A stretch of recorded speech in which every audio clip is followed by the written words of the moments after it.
What's up, guys? Today is going to be the first day of like a short little behind the scenes look of how we do the costumes for Nightwing the series.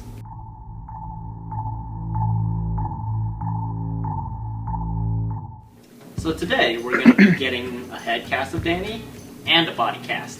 So what I'm doing right now is using a balloon and some liquid latex. That professional stuff right there. Alcone.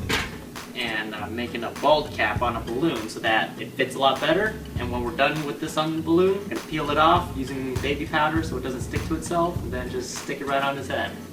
Should fit just like a baby's bottom.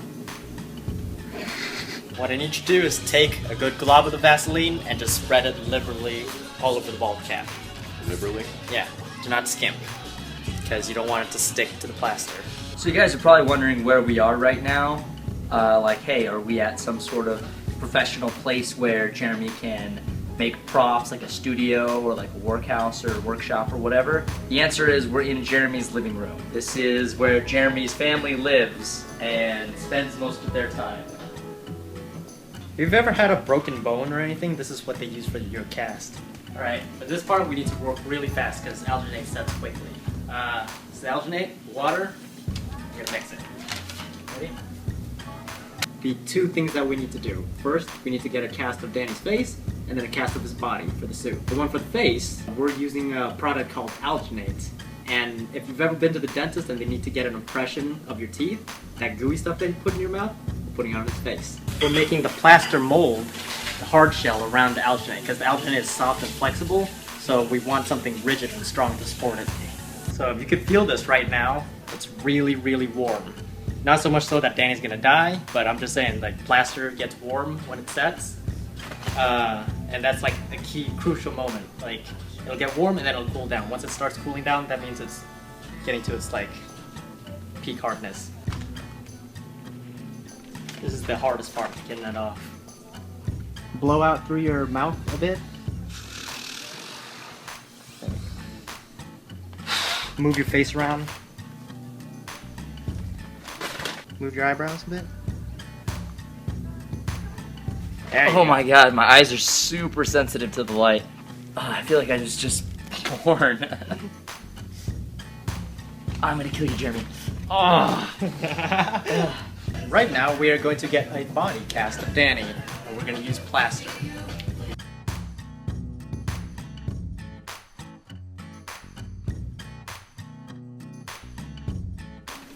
Beautiful.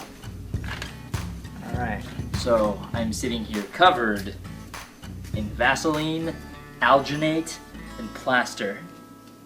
And so, needless to say, it's a good day. Right now I have to fill up the cast of Danny's head because can't wait for it. Alginate dries out. If you want something permanent, then you actually need to use silicone, and silicone is expensive, so we're going the budget route. Put the plaster into the mold. I like mixing the plaster. It has such a nice consistency.